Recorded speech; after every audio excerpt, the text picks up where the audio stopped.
Les gars, j'espère que vous allez tous bien. Petite vidéo actualité, on va revenir sur plusieurs dossiers. Le numéro 10, Ansu Fati. Nico Williams avec Bilbao, qui est là, qui insiste, qui persiste, qui est fatigant. N'hésitez pas à participer dans les commentaires. On va commencer justement par ça. Lamine Yamal en une de Mundo Deportivo. Bon, je vous mens pas, ça me fatigue un peu de voir Lamine Yamal danser. Lamine Yamal en maillot, je sais pas, les médias, ils ont que lui. Il y a un proverbe en ce moment qui circule qui dit qu'on parle plus de Lamine Yamal en vacances que de la Coupe du Monde des clubs. Je commence à croire que c'est vrai. Bon, là, c'est pas ces vacances qui m'intéressent, c'est le numéro 10, puisque ça y est, on le sait, Ansu Fati va rejoindre Monaco. Et puisque Ansu Fati rejoint Monaco, le numéro 10 se libère. On rappelle aussi que Lamine Yamal avait dit, tant que Ansu Fati est au Barça, je ne prendrai pas le numéro 10. Une grande preuve de respect envers Ansu Fati, envers les valeurs du club aussi. Ça veut dire que même si tu es une star maintenant, tu peux pas, boum, allez, Ansu Fati, donne-moi ton maillot, c'est moi le numéro 10 maintenant. Par contre, maintenant quand Ansu Fati s'en va, bien sûr le numéro 10 ne va pas rester libre. Lamine Yamal va le prendre et c'est logique. Par contre, et on le voit en petit, donc d'après Mundo Deportivo, le Barça fera de manière officielle Lamine Yamal numéro 10 seulement quand il aura 18 ans, c'est quoi, le 13 juillet. Donc bon, dans une quinzaine de jours, ils attendent sa majorité et ce sera un peu comme un cadeau d'anniversaire. Tiens, numéro 10. Autre chose maintenant, Nico Williams, Bilbao, qui a fait une déclaration officielle. Franchement, je m'y attendais pas. Ils ont fait une déclaration sur leurs réseaux sociaux en prononçant FC Barcelone, clairement. Déclaration donc officielle de Bilbao. L'Athletic Club apprécie la volonté et la clarté de l'organisation qui défend les intérêts de tous les clubs. Dans le cadre du fair play financier, la capacité du FC Barcelone à recruter des joueurs a notamment été évoquée. En gros, ils annoncent publiquement qu'ils ont fait une réunion pour s'intéresser à la situation financière du Barça. Chose qu'au passage, je précise rapidement, ils n'ont pas le droit à la base. Ça veut dire qu'il y a un souci de confidentialité. Quelque chose n'est pas respecté. Si Tebas donne à Bilbao les coulisses du club, les dépenses, les revenus, tout ça, normalement c'est confidentiel. J'espère que la Porta se fera respecter sur ça parce que sinon, en fait, à chaque fois qu'il va y avoir un transfert, le club va demander des comptes au président, le président va lui donner des infos sur le club et le Barça ne peut plus gérer ses affaires. Sinon, pour cette histoire de Nico Williams, rien de nouveau, le transfert va se faire, je suis très confiant. Bon, l'année dernière, j'étais confiant aussi. Au final, le transfert ne s'était pas fait, mais là, ça a vraiment plus qu'avancé, au point où Bilbao eux-mêmes font des communiqués, c'est que justement, ils savent, ils sentent ce qui va se passer, et ce qui va se passer, c'est simple, c'est que le Barça va payer la clause, tout simplement. Joan Garcia, le nouveau gardien du Barça qui a parlé, j'ai beaucoup aimé. Actuellement, c'est l'un des meilleurs projets du monde du football, je suis chez moi. Je pense que c'est une équipe qui est en compétition pour tout aujourd'hui, tant par sa qualité que par la structure qu'elle a créée. Quand tu vois les images, tu sens qu'il est heureux, tu sens qu'il est content de rejoindre le Barça et en plus d'être chez lui parce que du coup, lui, il déménage pas, façon de parler. Il reste en Catalogne, il reste proche de sa famille, il va s'adapter rapidement et aussi, il a beaucoup d'ambition. Il a dit, même si la saison a été bonne, donc pour lui, de manière individuelle, je suis quelqu'un d'exigeant envers moi-même et je cherche toujours à m'améliorer. Exactement la mentalité qu'il faut pour être au Barça de toute façon, puisque une bonne saison ne suffit pas. Chaque match, chaque saison, l'exigence, vous le savez, le très haut niveau, l'ambition. Je vois donc qu'il y a toujours matière à progresser. Je suis très enthousiaste à l'idée de ce nouveau défi. Je sais que ce sera un style complètement différent de ce à quoi je suis habitué,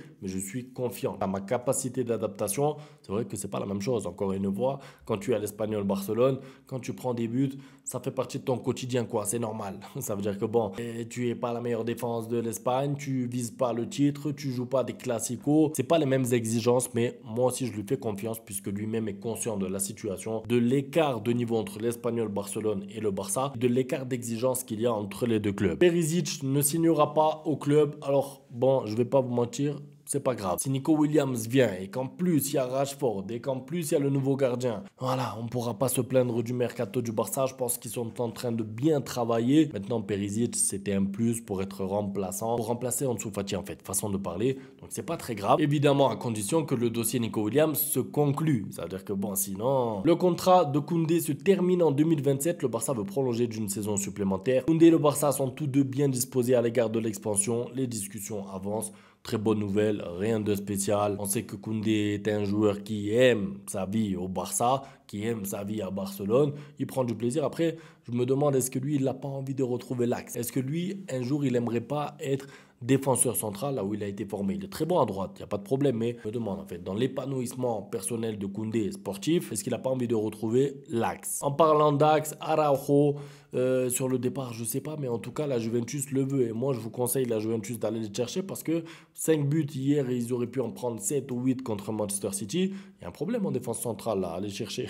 Araujo, par contre, Araujo, valeur marchande, j'ai vu environ 30 millions. Ça fait mal, mais c'est normal. C'est la réalité du football. Ça veut dire que oui, il valait 80 millions il y a 2 ans, il y a 1 an. Et entre-temps, il y a des épisodes. Là, le PSG, il y a 1 an, le carton rouge. Là, ça rentrait contre l'Inter, les critiques, le fait qu'il joue moins, qu'il se blesse, qu'il soit remplaçant. Les erreurs incroyables avec l'Uruguay en sélection.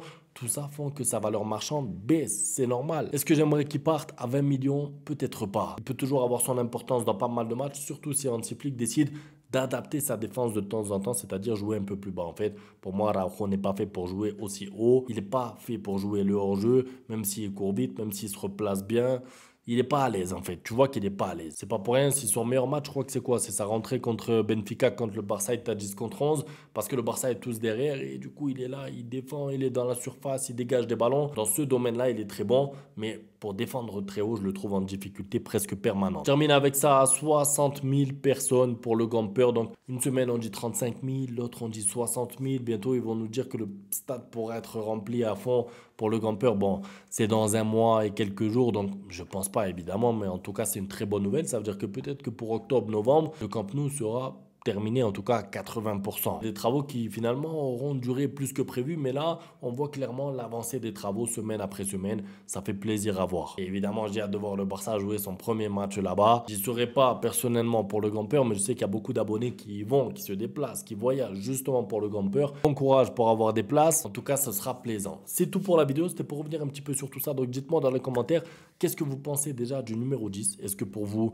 c'est le moment, il est temps de lui donner à Lamine Yamal ou est-ce que c'est trop tôt? Et qu'est-ce que vous feriez de Araujo? Est-ce que vous vous en séparez? Est-ce que pour vous il est important? Est-ce que vous croyez encore en lui dans les grands matchs? Je dis bien dans les grands matchs, dans les moments de haute tension, dans les moments où il ne faut pas faire d'erreur, ou est-ce que pour vous c'est terminé, il faut tourner la page? C'est bizarre de se poser cette question quand on se rappelle il y a 3-4 ans où on disait que Araujo est le meilleur défenseur du Barça. Aujourd'hui on est là, on se dit bon, valeur marchande 20-30 millions, est-ce qu'on le vend, est-ce qu'on le garde? Ça va vite le foot. C'est tout pour la vidéo, donc un grand merci à tous pour le soutien, on se retrouve demain pour la suite. Ciao.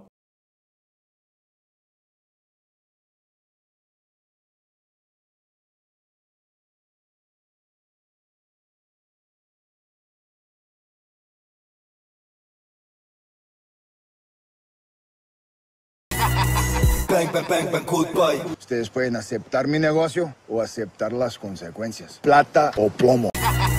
Bang, bang, bang, bang, goodbye. Ustedes pueden aceptar mi negocio o aceptar las consecuencias. Plata o plomo. Bang, bang, bang, bang, goodbye. Ustedes pueden aceptar mi negocio o aceptar las consecuencias.